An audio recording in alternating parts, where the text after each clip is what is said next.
સાંભળો. હે અંધારું, ઘોર અંધારું, હળવે હળવે ઘરમાં બેઠું.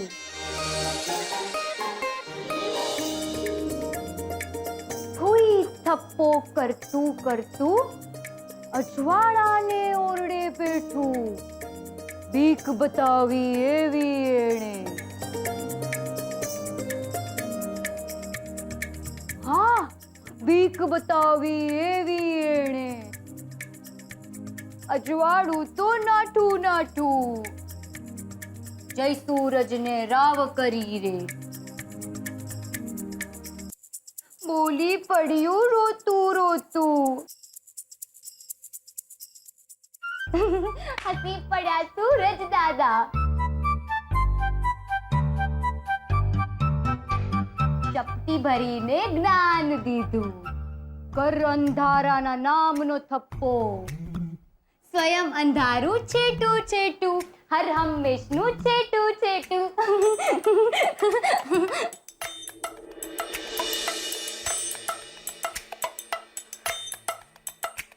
શું યાર સેજલ, તું પણ તને ખબર છે કેટલી મહેનતે મેં આ જોડકનું યાદ રાખ્યું તું, અને તું છે કે એ સેજલ, તને યાદ છે આપણે સ્કૂલમાં કેવા ભેગા મળીને આ જોડકનું ગાતા, હે ને? હા, યાદ છે, પણ અત્યારે આપણે સ્કૂલમાં નથી. અરે યાર સેજલ, તું કેવી વાત કરે છે? પપ્પા જુઓ ને આ સેજલને, સબ કેવી વાત કરે છે.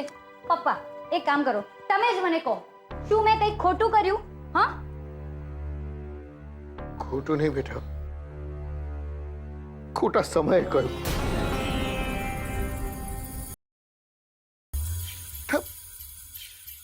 ખબર છે મને કે તું મને અને આ ઘરના વાતાવરણને હળવું કરવાની કોશિશ કરી રહી છે.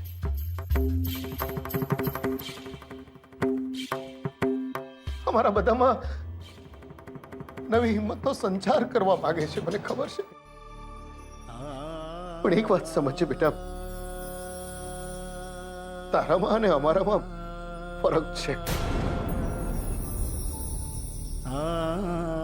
બેટા તું તો રાત્રે રડીને સવારે ઉત્સાહમાં આવીને આવ જિંદગી કહી શકે છે,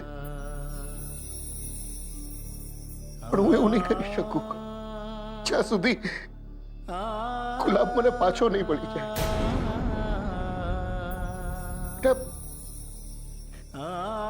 સેજલને તો મેં માત્ર ગુલાબ ઘરની બહાર ના જાય એની જવાબદારી સોંપી હતી, પણ એ મારી જવાબદારી હતી કે ગુલાબ હંમેશા મારી સાથે, મારી જિંદગી સાથે જોડાયેલો રહે. મારે એને કેવું જોઈતું હતું કે બસ બેટા, બહુ બહુ ખોટું નહીં વિચાર, હું સમજુ છું, તું ચિંતા નહીં કર. તારે કહેવાની જરૂર હતી કિંજલ એને કે તું એવું નહીં વિચારતો કે તારે કારણે સાહેબ મુશ્કેલીમાં મુકાયા છે. મારે એના કુમળા મગજને સમજવાની જરૂર હતી, એની લાગણીઓ, એની વફાદારી વિશે વાત કરવાની જરૂર હતી.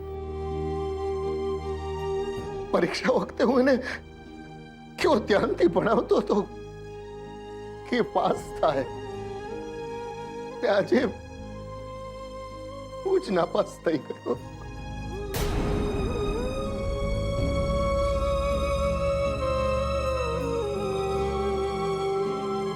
નહીં પપ્પા, નહીં, એવું નહીં બોલો પપ્પા. તમે હમણાં મેં જે જોડકડું કહ્યું એ સાંભળ્યું? એમાં શું લખ્યું હતું?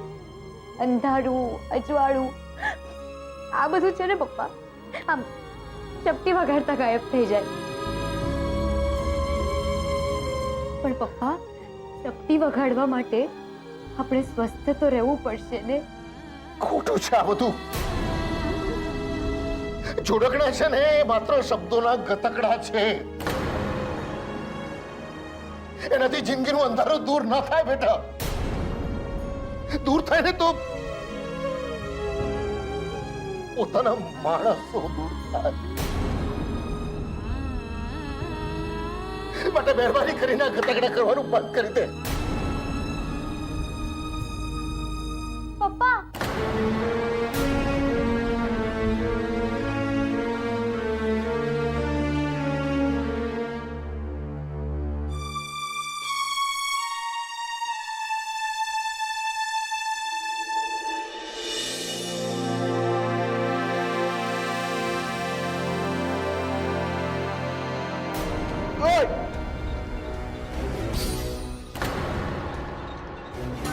આ તું શું કરી રહ્યો છે રૂપેશ? બેંગ્લોર થી આવીને ખસકી ગયું છે કે તારું? હા, ખસકી ગયું છે. કારણ કે બેંગ્લોર ગયા પછી મને સમજાયું ભાઈ કે તે અને પપ્પાએ મને મૂર્ખ બનાવીને બેંગ્લોર મોકલી આપ્યો, જેથી કરીને હું સેજલ અને કિંજલની મદદ ના કરી શકું અને તમે લોકો એમને અહીંયા હેરાન કરી શકો. આ તું શું બોલે છે?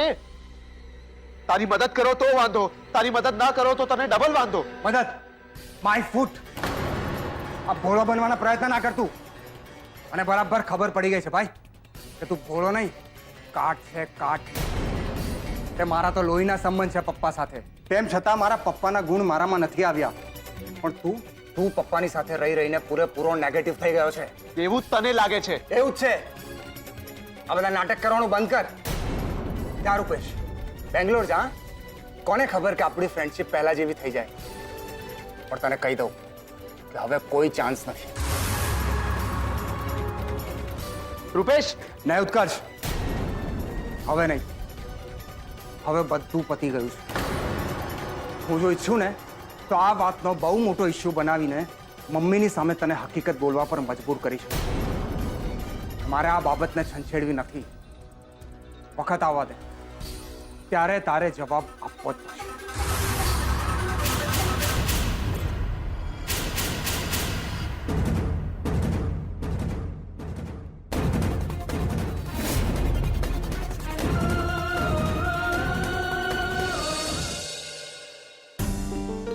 મને આજે સમજાઈ ગયું ગજબની હિંમત છે કિંજલમાં, જે મારામાં નથી. જો હું એની જગ્યાએ હોઉં ને તો સાવ પડી ભાંગું.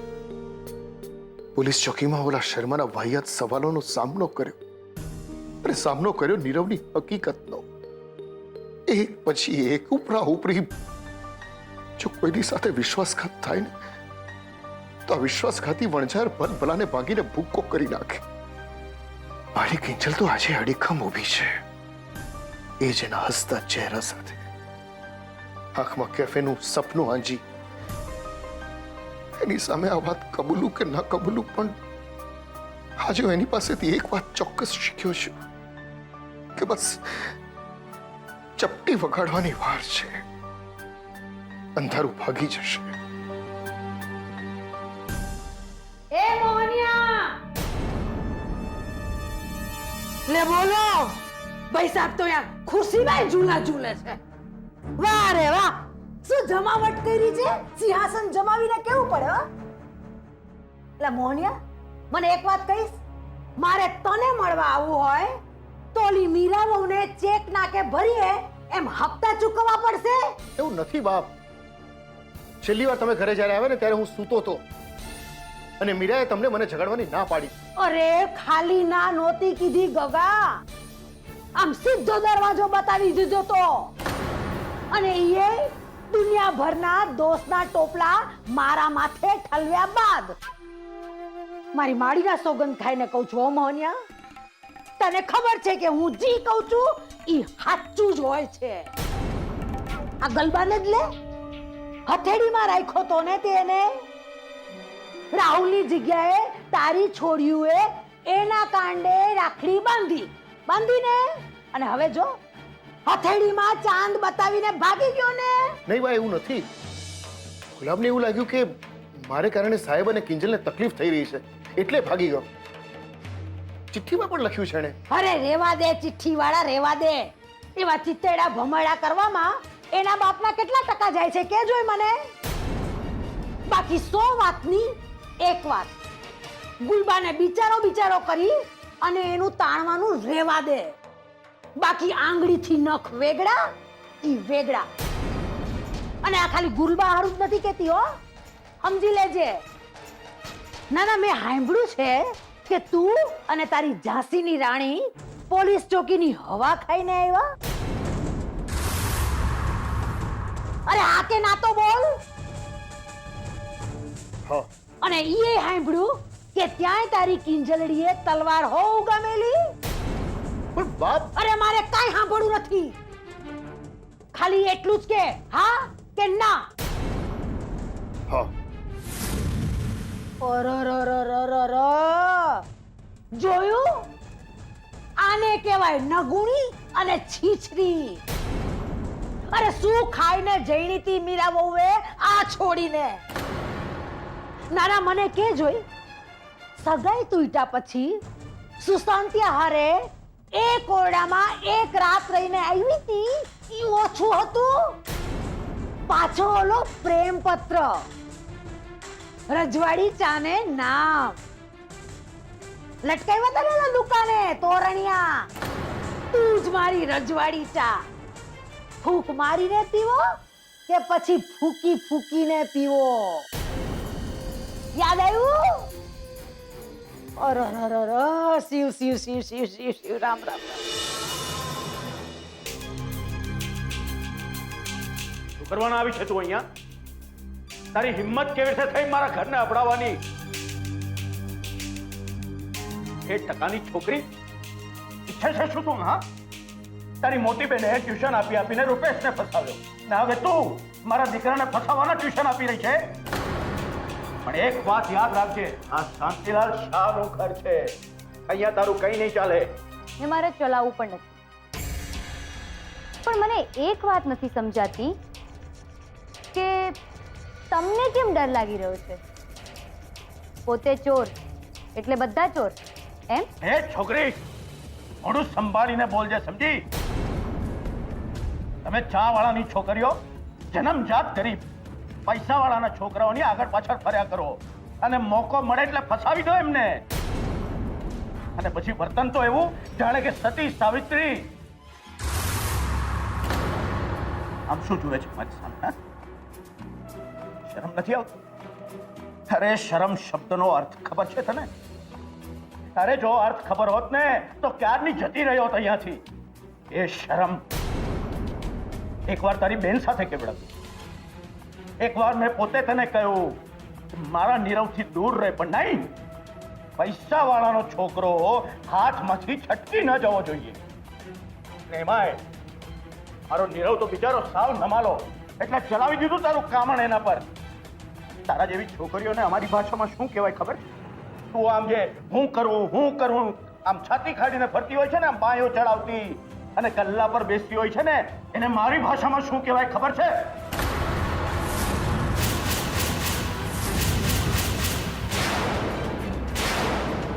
અને પાછો તું આવાના હાથે તારા બાપુજીને હરાવવા નીકળ્યો તો. અરે કેમની મુક્તિ મળે મોહનિયા? અરે આજે મને સપનામાં આવી અને કાઉ કાઉ કરીને કે છે, અરે રે ભવાની, અવગતે જીવ તો ગયો જ તો, પણ હવે અવિરત ફેરા જ ફેરા છે છોડ્યુંના હાથે શ્રાદ્ધ કરાવવાના. અને ઓલું છાપું કેમનું ભૂલાય? ચોથો ખૂણો ફોજદાર રાણો, ઈ તો બિચારો છાપું વાંચી ઢાંકણીમાં પાણી લઈને ડૂબી જ મર્યો. હમુડકો દેખાતો બંધ થઈ ગયો છે. અને તારી જલસા પાર્ટી, એના કારસ્તાન ઓછા નો થયા તે નોશ થયા. અને પાછું અધૂરું હતું તો પોલીસ સ્ટેશનનું ફૂમતું ઉમેર્યું. જુઓ બાપ, એ માત્ર સવાલના જવાબ આપવાની વાત હતી. એમ તો રાહુલને માથે પણ ભાગેડુનું લેબલ લાગેલું છે ને, છુપાતો ફરે છે ને પોલીસથી. અમારી દુકાને મદ્રાસી બનીને આટો મારી ગયો, પણ તમે એનો કાન પકડ્યો નહીં. અમે ક્યારે તમારે ત્યાં આવીને કહ્યું કે તમે ઠપકો આપો રાહુલને? નુકસાન કરે છે, નુકસાન. નાક કપાવે છે આખા કુટુંબનું. જ્યારે મારી કિંજલ રાત દિવસ મહેનત કરે છે. વાહ વાહ ધૃતરાષ્ટ્ર વાહ, કેવું પડે હો. એક કામ કર ગગા, એક મંદિર બંધા, દીકરી વાલનો દરિયો એના નામ, અને એમાં 3 મૂર્તિઓ મૂકા. એક બીજલની આલીકોર, એક સેજલની, ઓલી કોણ અને વચ્ચે મહામાવડી કિંજલ એની મૂર્તિ મૂક. અને તું માથે મુંડો કરાવી હાથમાં માળા લઈ અને જપતો બેહી જા. મારી કિંજલ ડાઈ, મારી કિંજલ કાયાગ્રી, મારી કિંજલ ફલાણી ઢીકણી. અને બાર મોટું પાટિયું મારી દે કિંજલ માવડીની માનતા. જે કોઈ છોડીઓના માતા પિતા અહીં આવશે અને કિંજલના નામનો દોરો બાંધશે એને અમારી કિંજલ માવડી શીખવશે દંડ કેમ પોકારું, પાર્વતીએ કેમ ચડવું અને ખાનદાનનું નાક કેમ બોળવું. અને કેવલી મીરાને જઈને કે ગાંધારીની જેમ આંખે પાટા બાંધી અને બેહી જાય, એટલે એને દેખવું નહીં અને દાજવું નહીં. બસ કરો પપ્પા.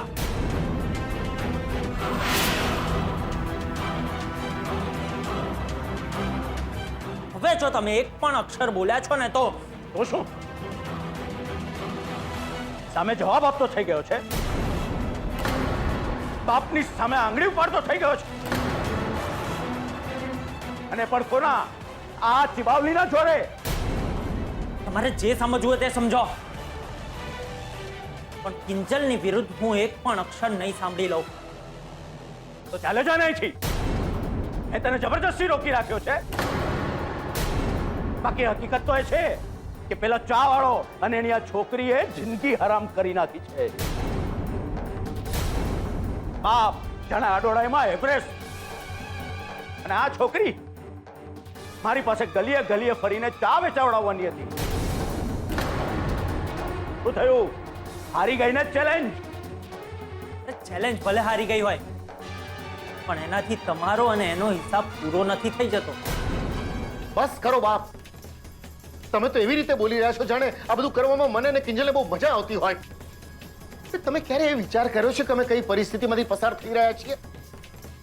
તમારે તો બસ જ્યારે હોય ત્યારે ઘરે આવીને કિંજલે આમ કર્યું, કિંજલે તેમ કર્યું કઈ નાખવું છે. પણ તમે શું કર્યું એનો ક્યારે વિચાર કર્યો? નહીં. ક્યારે અમારા ઘરે આવીને અમારા ઘા ઉપર મલમ લગાડ્યો? ના. બસ મીઠું ભભરાવ્યા કર્યું તમે. અને પાછા ઉપરથી એવો દેખાડો કરો છો કે તમને અમારી બહુ પડી છે. અરે બા, ખરેખર જો તમને અમારી એટલે કે ખાસ કરીને મારી પડી હોત ને તો પેલા વીસીના 5 લાખ રૂપિયા તમે ચોર્યા ના હોત. હા બાપ, જ્યારે ઘરમાં બધાને ખબર પડી કે તમે પૈસા ચોર્યા છે ત્યારે બધાએ ભેગા મળીને નક્કી કર્યું કે તમને ઇન્સ્પેક્ટર રાણાને સોંપી દઈએ. પણ મેં ના પાડી.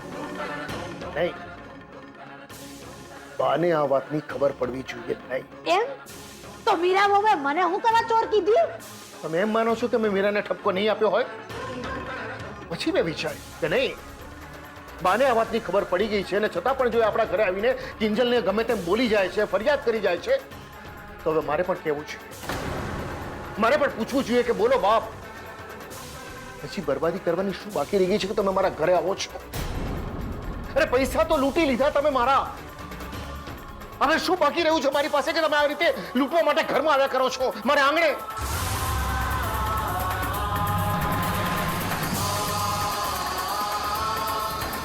મારે હજુ એ લોકોને ઘરના પૈસા આપવાના બાકી છે.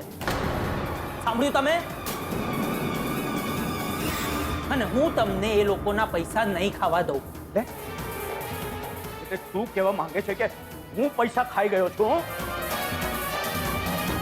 એનો બાપ એને વાંચ્યા વગર સહી કરી તો એનો બાપ. એટલે હું લબાડ, હું જુઠ્ઠો એમ? હા, કારણ કે અભણ માણસ હોય છે ને, એને ખબર નથી હોતી કે એ કયા કાગળ પર સહી કરી રહ્યો છે. એ તો બસ તમારા વિશ્વાસના આધારે સહી કરતો હોય છે. હવે જો આપણે એમનો વિશ્વાસ તોડીએ ને તો લબાડ પણ આપણે જ કહેવાય, આપણી નજરમાં અને ઈશ્વરના ચોપડે પણ. એટલે પપ્પા, જો લબાડ સાબિત ના થવું હોય ને તો પૈસા તો ચૂકવવા જ પડશે.